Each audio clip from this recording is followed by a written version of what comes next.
ሰላም ጤና ይስጥልኝ ተከበራችሁ አድማጭ ተመልካቾቻችን እንደምን አላችሁ? የሰዓቱን መረጃዎች ይዘን መጥተናል።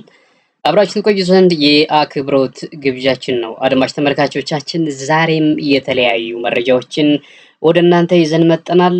ቻናሉ ዳሞት ስታር ነው። አዲስ የሆናችሁ በላይክ ጀምራችሁ ሰብስክራይብ ማድረግ እንዳትረሱ። ኮሜንታችሁ ለኛ በጣም ወሳኝ ነው። ቻናሉ አዲስ ነው። ዩቲዩብ ሻዶ ስላደረገ ሰብስክራይበር እንዲሁም ቪው በከፍተኛ ሁኔታ ስለቀነሰ ላይክ በጣም ወሳኝ ነው።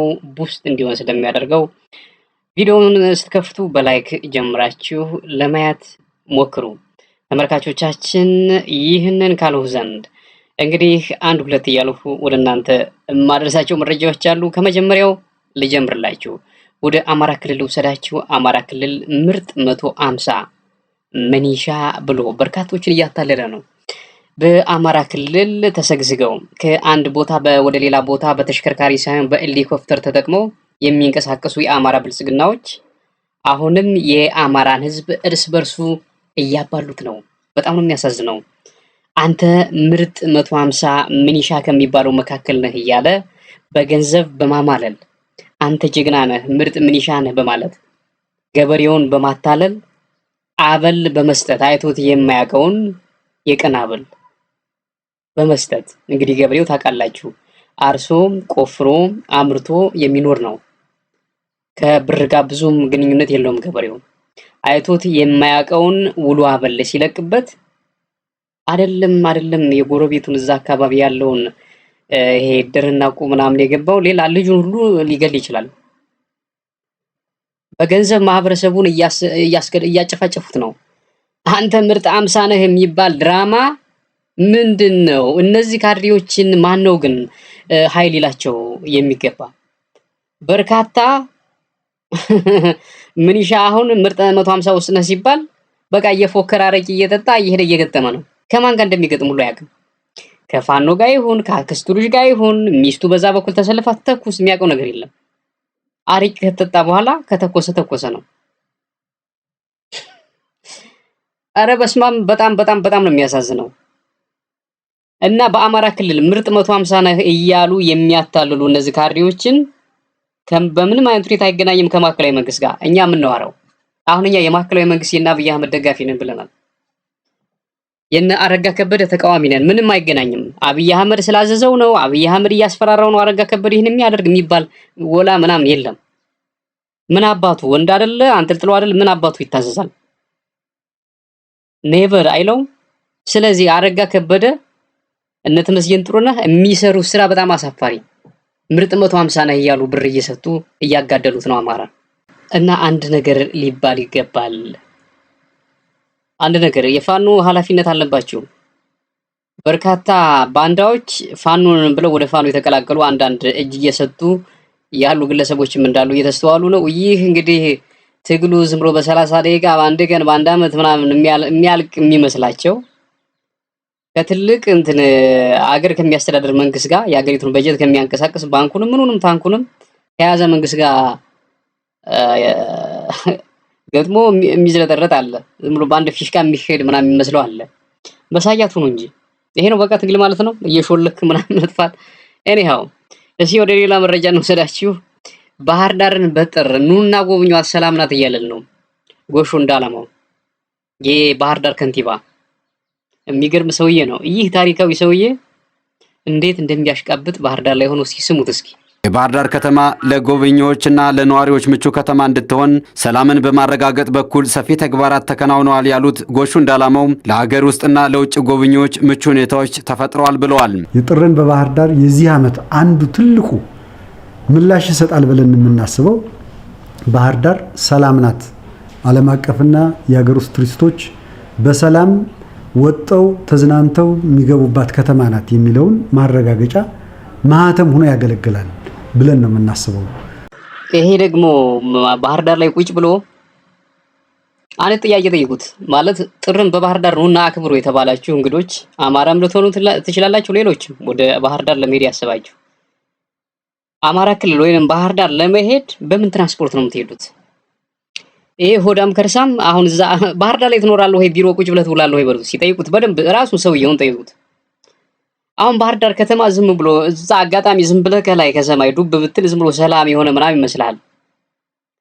ዙሪያውን በከባድ ጦር መሳሪያ ተከበህ እንዴት ነው ባህር ዳር መጥቶ የሚዝናናል? ምን አይነት ዝቃጮች ናቸው እነዚህ ካድሬ የሚባሉ?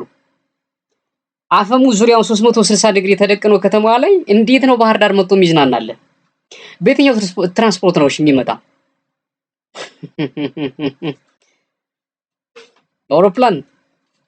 አውሮፕላን ትኬት ስንት ነው? መቼም በመኪና እንዳትለኝ ጎሹ እንዳለማው የባህር ዳር ከንቲባ ማን ነው የሚመጣ? ማንን ነው እየጋበዝ ያለው? ባለሀብቶችን ነው? ምኖችን ነው? ይገባኛል፣ እርግጠኛ ነኝ ማንም እንደማይመጣ ታውቃለህ። ግን ጋዜጠኛ የሚመጣ ካለ ወይም የሆነ ብር ያለው ዩቲዩበር ወይ ቲክቶከር ባህር ዳር ላይ በፕሌን ምናምን መጥቶ ዱብ ብሎ የሆነ ዘገባ ምናምን እንዲሰራል ይፈልግ ይመስለኛል። አይ ቲንክ እንደዛ ነው መስል ያሰበው። ሰላም መሆኗን ማህተም ለማድረግ ነው። አሁን ጥር ላይ በባህር ዳር ጥርን በባህር ዳር አክብሩ እያለ ነው። አይታችኋላ ምን ያህል ህዝቡ ላይ ምን ያህል መሽገር ካንሰር ምናምን እንደተጣበቀ አይታችኋል። ይህንን ካንሰር ወይንም መሽገር ለመንቀል ምን ማድረግ እንደሚጠበቅብን እንግዲህ ማሰብ ነው። አይታችኋል ባህር ዳር በአፈሙዝ 360 ዲግሪ ተከባ ኑና አሳልፉ እያለ ነው። በአፈሙዝ ተከቦ እንዴት ባለፈው አንድ ስፖርተኛ ዛመና ስፖርት ሊያሰራ ሄዶ ማህበረሰቡን የሆነ የገጠመውን ያካፈለ ነበር። እዚህ ጋር ማምጣት አያስፈልግም። ታጣቂዎችን አይቶ እንደደነገጠ እንደፈራ ሾክ እንዳደረገ ሰላም ጥሩ የሆነ ስሜት እንዳልተሰማው ተናግሯል። ዙሪያውን አፈሙዝ አይደል እንዴ? ትንሽ ወጣ ስትል ከባህር ዳር ዙሪያውን አፈሙዝ ነው። ታንክና ብረት ለበስ ዙሪያውን ደርድረህ ሰላም ነው አስከብር ያለው ማለት አይቻልም። ከነዚህ ጋር ነው ማለት የምንቀጥለው። የኢትዮጵያ ህዝብ ከእንደነዚህ አይነት ዝቃጮች ጋር ነው ወይ የምንቀጥለው? ምን እያደረግነው? የኢትዮጵያ ህዝብ ኋላ ቀር እየተጫወተብን ነው። በየክልሉ የተሰገሰጉ ካድሬዎች ይችን ሀገር ወደ ኋላ እያስቀሯት ነው፣ እየበሏት ነው። ሱፍና ካራባቱን ደቅ ያደርግና ኢትዮጵያ በለጸገች ይላል። የኋላ ሊመጣና መሬት ላይ ስታይ የለም፣ አፈር ባፈር ነው ህዝቡ። ምንም የሚበላው የለም። መንግስት ሰራተኛው የቤት ክራይ ከብሮት እየተንከራተተ ነው። አግብቶ መውለድ አልቻለም ወጣቱ። ይሄ አይታሰብም። እየተሰደደ ነው። ሰላም ናት ይላል። የሱን ልጆች ምናምን ለማስተማር እንደ መሽገር ህዝቡ ላይ ተለጥፎ የህዝብን ግብር እየሰበሰበ እና እንዲሁም ሌሎችን ከህዝብ የሚገኙ ለመንግስት የሚገኙ ግባቶችን እየሰበሰቡ በህዝብ ስም እየለመነ ከውጭ እየመጣ ዳላር የሱ ልጆችንና መሬት እየገዛ እሱ እንደፈለገው እየሆነ ይሄ ካድሬ በህዝቡ ላይ ተጫወተበት ነው የምላቸው። ተጫወተበት። መቼ ነው? አይናፍቃችሁም? ይሄ ያደጉ ሀገሮች የሚያደርጉት ይሄ ዲሞክራሲ አይናፍቃችሁም? በነፃነት እንትን ማለቱ ከእንደነዚህ አይነት ኋላ ቀር መቼ ነው የምንጸዳው? ምድር ድሃ አይቶ ያውቅ ብር ይመጣና ስልጣን ላይ ይቀመጣል። ከዛ ሙልጭ አርጎ የሀገሪቱን ካፒታል ይበላል። ባህር ዳር ሰላም አይደለችም። የኔው ጎሹ እንዳለማው ሰላም አይደለችም። በአፈሙዝ ዙሪያዋን በ360 ዲግሪ ተከባለች። ማን ነው እዛ ዘና ብሎ መጥቶ እንትን የሚልል?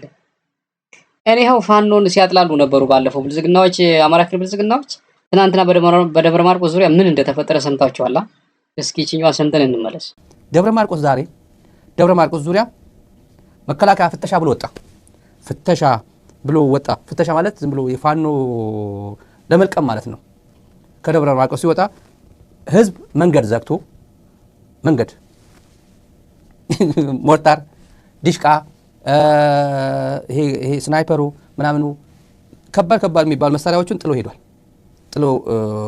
መከላከያ ማለት ጥሎ ሄዷል ስል ማርኮ ምናምን ያው እነግራችኋለሁ። በተለይ ብዙ ሰው ላይቭ እየዘገበው እንደሆነ አውቃለሁ። ህዝቡ ምን አደረገ ነው? ህዝቡ ምንድን ነው ያደረገው? መንገድ የዘጋበት ተሽከርካሪ መንገድ ከዘጋበት ተሽከርካሪ አይንቀሳቀስም ማለት ነው። ዛሬ ከአንድ ቦታ ብቻ ብዙ በተለይ ጎጃም አካባቢ ብዙ ቦታ ነው ውጊያ ያለው። ኮሎኔሉ ተገደለ፣ ሙሉ ኮሎኔሉ። ሻለቃ አዛዡ አንድ ሻለቃ አዛዥ ተማረከ። ይለቁታል ዛሬ ፋኖች ይለቁት ይሆናል ቪዲዮ የነገር በተጨባጭ ነው የምነግራቸው። ይሄ ኮሎኔሉ መገደሉን አረጋግጠናል። እሱ እንኳን ሶሻል ሚዲያ ላይ ኦልሬዲ ወጣል። የሚያሳዝኑ መለሎ ረጅም ሻለቃ አዛዡ ተማርኳል፣ ማርከነዋል አሉ። አንድ ቦታ ብቻ 90 ምርኮኞች ይዘናል አሉ። ዛሬ ነገር አሁን አመሻሽ ነገሩኝ መለሎ ይሄ ነው መረጃ ሰምታችኋላ። ማለት በሌላ ሚዲያም ሰምታችሁ ሊሆን ይችላል። ትናንትና በደብረ ማርቆስ በተለይ ጎጃም በጣም በርካታ ቦታዎች ላይ ውጊያዎች ነበሩ። እነ መሐመድ ተሰማ በጎጃም እየዞረ ፍኖተ ሰላም፣ ደብረ ማርቆስ ሲነዛ ነበር። ጉራውን እስከ ቢቸና ድረስ ሲነዛ ነበር። ማህበረሰቡን ሰብስቦ እያስፈራራ አዳራሽ ገብቶ መሰብሰብ ሲያቅተው ድንኳን ሁሉ እየጣለ ቡሪ አካባቢ ፈርተው ፋኖች በቅርብ ርቀት ስለነበሩ ድንኳን ሁሉ ጥለው ማህበረሰቡን በማስፈራራት ማለት በፋኖ ጥቃት ደርሶባቸዋል ተብሎ የሚታሰቡ ሰዎችን በመጥራት እነዛ ሰዎች ደግሞ ለብልጽግናው ሲደግፉ የነበሩ ናቸው። መጠው እንዲሳደቡ በሚዲያ ፋኖ ባንዳ ነው፣ የውጭ ተልኮ ይዞን የመጣ እንዲሁ አሁን በጣም የሚገርም እኮ ነው። የውጭ ተልኮ የያዘ ማን ነው? ተው እንጂ እንዳረጋ ከበደ እንደ ተመስገን ጥሩ ነው። የውጭ ተልኮ የያዘ ማን ነው? አብይ አህመድ አይደል እንዴ? የሱ እየታዘዛችሁ እኮ ነው። አብይ አህመድ የውጭ ተልኮ ይዟል። የዩናይትድ አረብ ኤሚሬትስን የውጭ ተልኮ ይዞ እየተንቀሳቀሰ ነው። ይሄን ካደረክ ይሄን አድርግልሃለሁ እየተባለ እየተፍጨረጨረ ነው። እናንተ ደግሞ አብይ አህመድ የሚላችሁን ነው። ግን እኛ ከአብይ አህመድ ጋር አይደለም አሁን ችግራችን፣ ሐሳባችን ቀይረናል። ኦሎይስ የምንናገረው ከማዕከላዊ መንግስት ጋር ምንም አይነት ችግር የለብንም። ምክንያቱም ይሄ አገልጋዩ ተላላኪው እናረጋ ከበደና መሰሎቹ እነ ተመስገን ጥሩነህ በአማራ ክልል አማራ ተሳደበ እኮ ተመስገን ጥሩነህ ባንዳ ነው የአማራ ህዝብ ብሎ ተሳደበ እኮ። ከኤርትራ ጋር የትኛውን እርዳታ አግኝቶ ነው ከኤርትራ ይህን ያክል ፕሮፓጋንዳ የምታሰራጩ? የትኛው ፋኖ ነው ከኤርትራ ጋር ተሰልፎ የአብይ አህመድ የሚያሰማራው ሰራዊት ጋር የተዋጋ? ራሱ ፋኖን መዋጋት ሲያቅታቸው በደብረ ማርቆስ ትናንትና ምንድን ያደረገ ፋኖች ዱቄት አድርገው ስናይፐር ዲሽቃ በነፍስ ወከፍ ይሄ ክላሽንኮፍ ምናምን ተውት፣ እንደ ጤፍ መቁጠር ምናምን አቅቷቸው ሁሉ ዱቄት ነው ያደረጉት። አንድ እንደዚህ ተግበስብሶ ምናምን ሲጓዝ በከበባ በደፈጣ ዱቄት በታትነውት ነው ቁጭ ያደረጉት። ደብረ ማርቆስ ደውሉና ጠይቁ ትናንትና። በሌሎችም እንዲሁም ተመሳሳይ። መሐመድ ተሰማ ግን እየዞረ ጽንፈኛው ተበትኗል፣ ደንግጧል። ባንዳነቱ ስለተነቃበት አሁን በየግሉ ምናምን እየሾለከ ይሄድ ነው።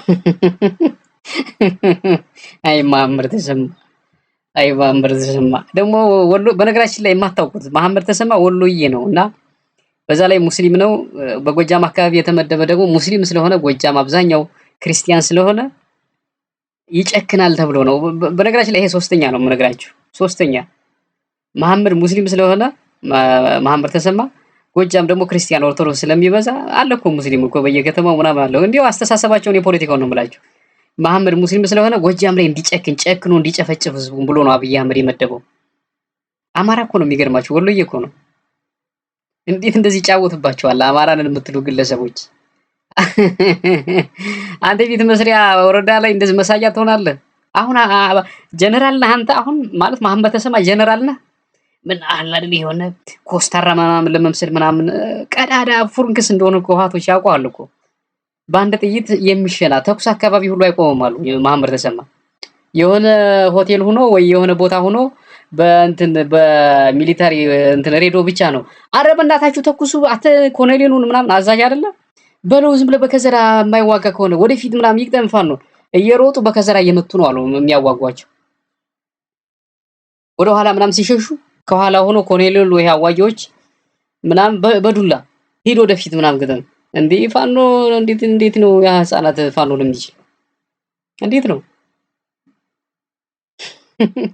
ለዛ ነው ትናንትና ደብረ ማርቆስ አካባቢ ደውሉና ጠይቁ። መሐመድ ተሰማ በበርካታ ወረዳዎች እየዞረ ፕሮፓጋንዳ ሲያሰራጭ ቢቆይም ከጥቅም ውጭ ሆነበት። ምንም አይነት ፕሮፓጋንዳ ምንም በነገራችን ላይ ጥቅም ላይ አልዋለም። ጥቅም አላወቅም። አማራ ክልል ጋር አትግጠሙ፣ ተኩስ ለምን ጀመራችሁ ብለናል። መጀመሪያ እኛን ስሙን፣ አሁንም ይሄን ሚዲያ ስሙ። አማራ ክልል የተጀመረው ውጊያ በድርድር በመንገድገድ አይቆምም ተናግረናል። ለምን ጀመራችሁ መጀመሪያ? እውነቴ ነው። አገሪቷ ወደ መበታተን ምናምን ትሄዳለች እንጂ ሌላ ነገር ቢመጣ ይሄ ትግል ምናምን የሚቆም አይደለም። ተናግረናል። ለምን ተኮሳችሁ? ቀበቶን አስፈታለን ብላችሁ ለምን ገባችሁ? አትጨነቅ። አሁን ገጥመሃል፣ በቃ ገጥመሃል። ይኸው ፋኖ ለአንድ ሳምንት ለሁለት ሳምንት አደፍጦ ትናንትና ደብረ ማርቆስ ላይ ዱቄት አደረጋችሁ። ዱቄት መሐመድ ተሰማውን ተጨነቀ። ምን ያቀርብለት ለአብይ አህመድ? አብይ አህመድ መሐመድ ተሰማን ገልበቂቱን ግረፈው አይችልም። በነገራችን ላይ አብይ ይሄ መሐመድ ተሰማ ውጊያ አይችልም። ፈሪ ነው አሉ አብይ አህመድ ቂጡን ገልበህ ሌላ ምናምን ኦሮሞ እንትን በልና ደግሞ አስመታው። መቼም የለም ወፍ የለም ውያ ላይ ወፍ የለም ከፋኖ ጋር ፊት ለፊት እንዴ አይሆንም፣ ሊሆን አይችልም። አሁን ደግሞ በጣም ገራሚ የሆነ ዝግጅት እየተካሄደ ነው በአማራ ክልል። ይሄ የሚዘጋጀው ይሄ ፋኖ አንድነቱ ሊመጣ ነው። ይሄ ኮልኮሌ ባንዳ ህዝብ ላይ እንደ መሽገር ተለጥፎ ደም እየመጠጥ ያለው እንደ ካንሰር ህዝቡን እየቦረቦረ በኑሮ ውድነት ነግዶ እንዳይበላ የተለያየ ጫና የተለያየ ክፍያዎችን ምናምን በመፍጠር በማሰቃየት ሁሉ ነገር ታሪፍ ሁሉ ጨምሯል። የመብራት የውሃ እያንዳንዱ ክፍያ ሌላውን ተውት። የተሽከርካሪ በሁሉ መንጃ ፍቃድ ለማውጣት አታስበው፣ ነግዶ ለመብራት እርሳው። እስኪ ደግሞ የትኛዋን መረጃ እንስማት እስኪ። የባህር በር ስናነሳ በጣም ቬሪፋይድ የሚደረግ ብዙ ሪሰርች እና ምስክር የማንፈልግለት ፀሐይ የመታው እውነት እንደሆነ ማወቅና መገንዘብ ይኖርብናል። ይሄ ማለት ምን ማለት ነው? ኢትዮጵያችን እንደ ሀገር ስትፈጠር ከዚህ ውሃ ጋር ነበረች። ከውሃው ጋር ነው የኖር ነው፣ ከባህር በር ጋር ነው የኖር ነው የሚለው ነገር እዚህ መድረክ ላይ አይደለም፣ በዓለም መድረክ እንደ ጀስቲፊኬሽን አቅርበን የምናሸንፍበት ቁልፍ ጉዳይ ስለሆነ ሁሉም ኢትዮጵያዊ ይሄን መድረክ የሚሳተፈውም ተሳታፊ ሁሉ ይሄን እውነት መቀበልና እንደገና ኢንተርናላይዝ ማድረግ ይጠበቅበታል። ባህሩ ሜኛ ወደው ሜኛ ኤኒሃው ከባህር ጋር ቁርኝት ነበረን። አሳ ነበርን፣ እንዋኝ ነበር። አሳ ነባሪ ነበር። ይሄ ጀነራል በጣም ፕሮፓጋንዳ እንትን እያሉት ነው፣ እያለማመዱት ነው። አይታችሁ ከሆነ ይሄ ፊቱ አዲስ የሆነ ጀነራል ነው። ባለፈውም ፕራይም ሚዲያ ላይ አውርቷል እንደዚህ አሰብን በተመለከተ ለአለፉት 3 ሳምንታት ወይንም 1 ወር ያህል ሜቢ 2 ወር አሰብ ወደብ የሚለውን ይሄ መንግስት እንትን ብሎ ነበር፣ ረገብ አድርጎት ነበር።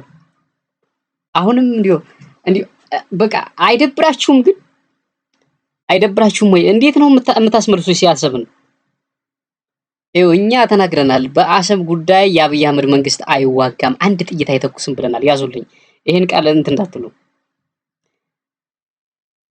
አሰብ የሚሉት ወጣቱን የአማራ ክልል እኔ እኮ እንዴት አድርገን እናስረዳችሁ?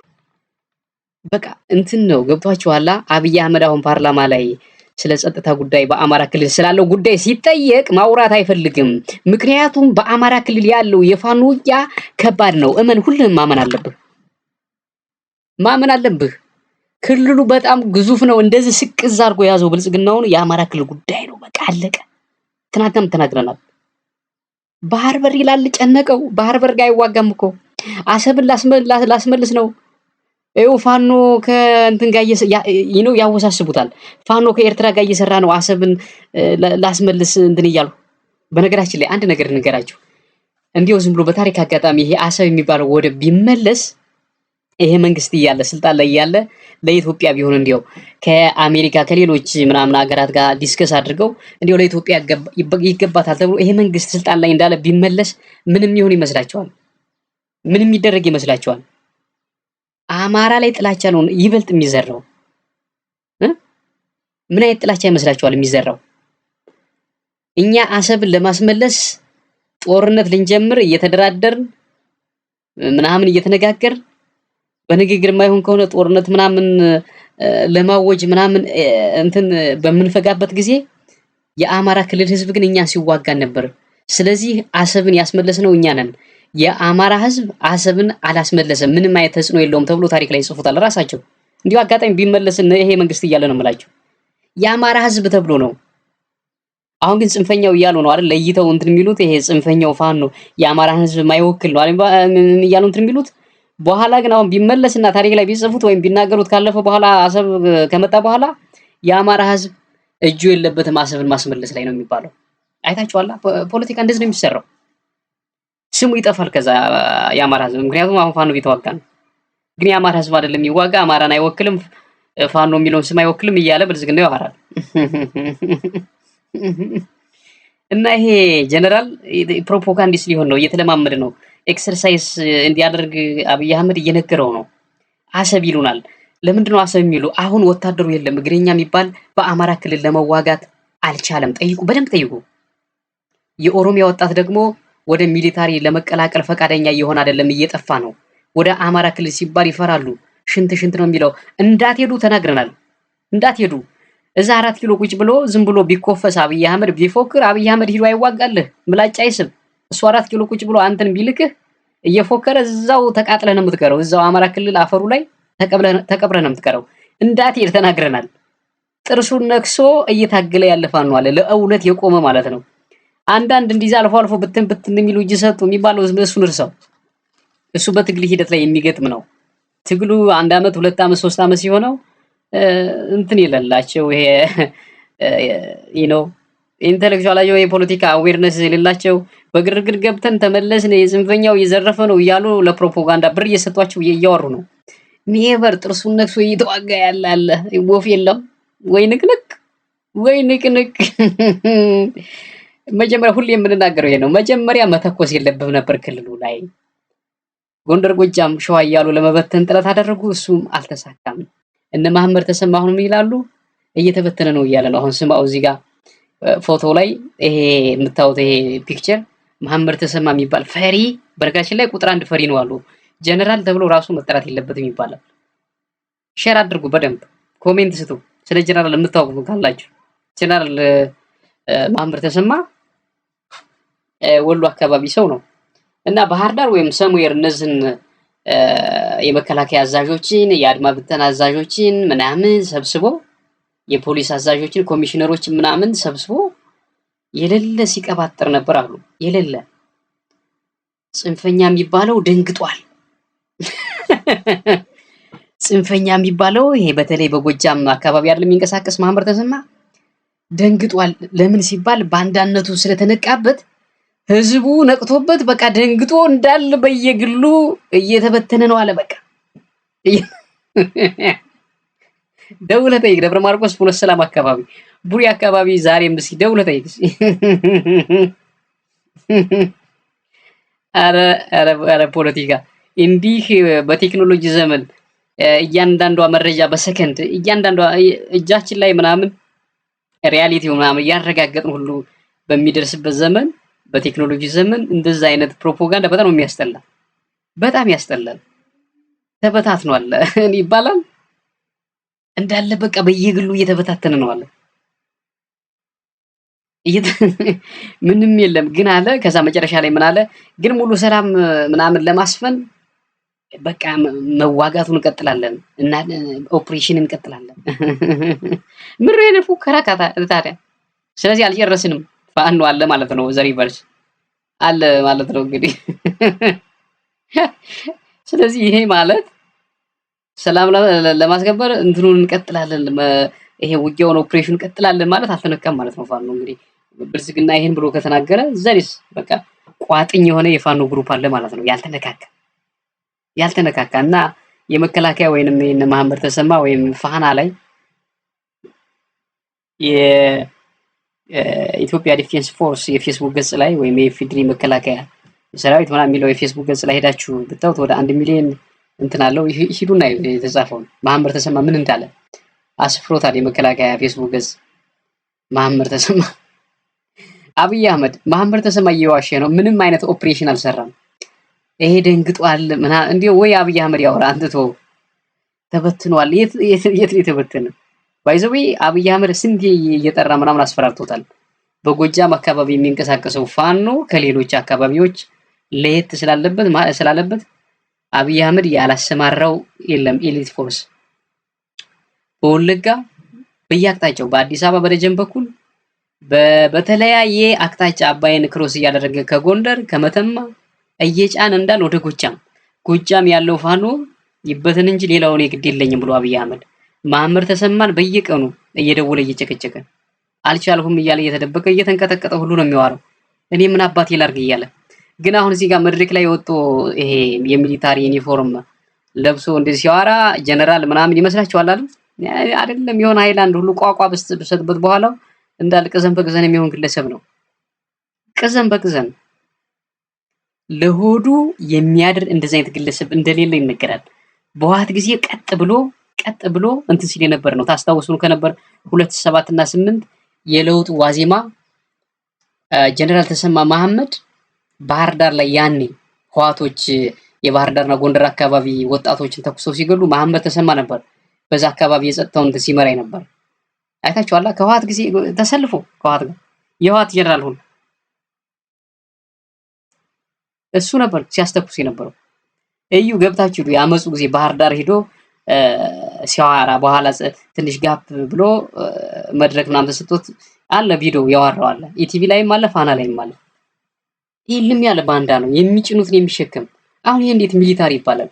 ሚሊታሪ እንደዛ አይነት ባንዳ ትንሽ ቆፍጠን አትልም?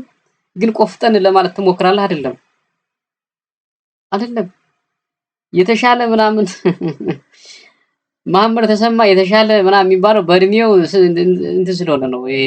ይሄ ከሰባዎቹ ምናምን የዘለለ ምናምን ስለሆነ 72 እንደዚህ በላይ 75 አካባቢ ወደ 80 ይጠጋል። በረከሽ ያረጀ የጃጀ ነው። ትንሽ ከእድሜ አንፃር አንዳንድ ነገሮችን ያውቃል ስለተባለ እንጂ ምንም ስለሌለው አብይ አህመድ አዋዬ የለውም። በነገራችን ላይ ጀነራል ስለሌለው እሱ ይሻላል ስለተባለ እንጂ መሐመድ ተሰማ ጎበዝ ነው አይደለም። ጎበዝ ነው አይደለም። እሱም ብሎ ጎበዝ ምን አይነት ጉብዝና ነው እሱ? አይችልም። አሁን አይኑ ፈቷል። አሁን ሰሞኑን ደግሞ እንደገና አገርሽቶ ጨንቆታል። አብይ አህመድ ምን ልንገረው እያለ ነው። ተመልካቾቻችን እስኪ ወደ መጨረሻው መረጃ ነው ሰዳችሁ። ናትናኤል መኮንን የሚባለው የብልጽግናው ደጋፊ አንድ መርዝ የሆነ ፖስት በተደጋጋሚ እየፖስተ ነው። የሆነ ጥላቻ እንዲሁ ይሄ ግለሰብ ግን እንዴት ነው የሚኖረው? የዚህ ሰው የመጨረሻ ማየትም እፈልጋለሁ። የት አባቱ እንደሚሄድ ማለት ይሄ ብልጽግና ከተገለሰሰ በኋላ የት እንደሚሄድ ምን እርግጠኛ ነኝ ይለጠፋል። እንደ ጆተኒ በረኛ ተገልብጦ ለሚመጣው እንትን እንደሚል በጣም እርግጠኛ ነኝ። እንደዚህ አይነት መረጃ በቃ እየፖስተ ነው። መጀመሪያ የፖስተው እሱ ነው። በነገራችን ላይ ይሄን ነገር የፋኖ ኃይሎች ሴት ሰላዮችን አግኝቶ በጎጃም ረሸነ ብሎ አንድ ሳምንት በፊት ፖስተ። አሁን ደግሞ ቢቢሲ አማርኛ አጣራሁት ባለው መሰረት ቢቢሲ አማርኛ የሆነ ነገር ፖስቷል። እዚህ ጋር በአማራ ክልል በምስራቅ ጎጃም ዞን እነዚህ ሴቶች በደብረ ኤልያስ አካባቢ የፋኖን አሰላለፍ በመሰለል ብዛታቸው ምናምን የታጠቁትን በመሰለል ያሉበትን ቦታ በመሰለል ለብልጽግና ኢንፎርሜሽን ሲሰጡ ተገኙ። ምንም ይሁን ያክስት ልጅ ትሁን ምናምን አግሬሲቭ ሆኗል። በነገራችን ላይ ፋኖ የሚባለው አግሬሲቭ ሆኗል። የወሰዱት እርምጃ በእኔ በበኩሌ ትክክል ባይሆንም ሌላ ቅጣት ወይ ኢሚዲየትሊ ከመረሸናቸው በፊት ሌላ ወይ ስርዓት ምናምን ወይ የሆነ ነገር እንዲሰሩ ማድረግ ቢያደርጉ ጥሩ ነበር። መረሸናቸው በእኔ በኩል ተቀባይነት የለውም። ግን የእንትኑ የዲሲፕሊን መመሪያቸው ላይ ካለ ምንም ማድረግ አይቻልም። ለአማራ ህዝብ በነገራችን ላይ ባንዳ ነው ህዝብ የሚያስበላ ትግልን የሚያበላሽ ባንዳ ነው። ኢንፎርሜሽን ምናምን የሚያዛባ ባንዳ ነው። ሚሊታር ላይ ወይም ተኩስ ላይ ወይም ጦርነት ላይ በቃ ዋናው ኢንፎርሜሽን ነው። ወደው አይደለም እኮ የሚዋጉት እና ወደው አይደለም ህልውና ለማረጋገጥ ነው የፋኖ ኃይሎች የሚዋጉት። ግን ያው ሀገር ሊያፈርሱ ነው ምናምን ይላል ካድሬ ተሰብስቦ ይሄ የዘረፈውን ምናምን ቤት የዘረፈውን ዶላር ለቁባቶች ምናምን እየከፈለ እዛም በየቤቱ እየዞረ ልጅ እየወለደ ዘና ብሎ ውስኪውን እየጠጣ በቃ ተንፈልስሶ እንዳይኖር በጣም ረበሸው ይሄ ፋኖ የሚባለው። አረጋ ከበደ እየተዝናና ውስኪውን እየጠጣ ሲጃራውን እያጨሰ ምናምን እንዳይቀመጥ ይሄ ፋኖ የሚባለው እንቅልፍ ሊያስተኛው አልቻለም። ተመስገን ጥሩነህም በተመሳሳይ እንዲሁ ይሄ ፋኖ የሚባለው መቼ ነው የሚጠፋ? ለስልጣናችን እኮ በጣም አስግቶናል። ልጆቻችን ልጆቻችን ትምህርታቸውን አልጨረሱም። የጀመሩት ቤት ነበር ህንጻ ሊከስር ነው ማለት ነው። እዛም የሆነ እንትን ነበር። በጣም እኮ ነው የሚጨነቁት ያላቸው ንብረታቸውን እንዴት ምን ማድረግ እንዳለባቸው። ይሄን ይመስላል። አድማጭ ተመልካቾቻችን አስተያየት ኮሜንት በጣም ወሳኝ ነው። ኮሜንታችሁን አስቀምጡ። ባይ ባይ ባይ።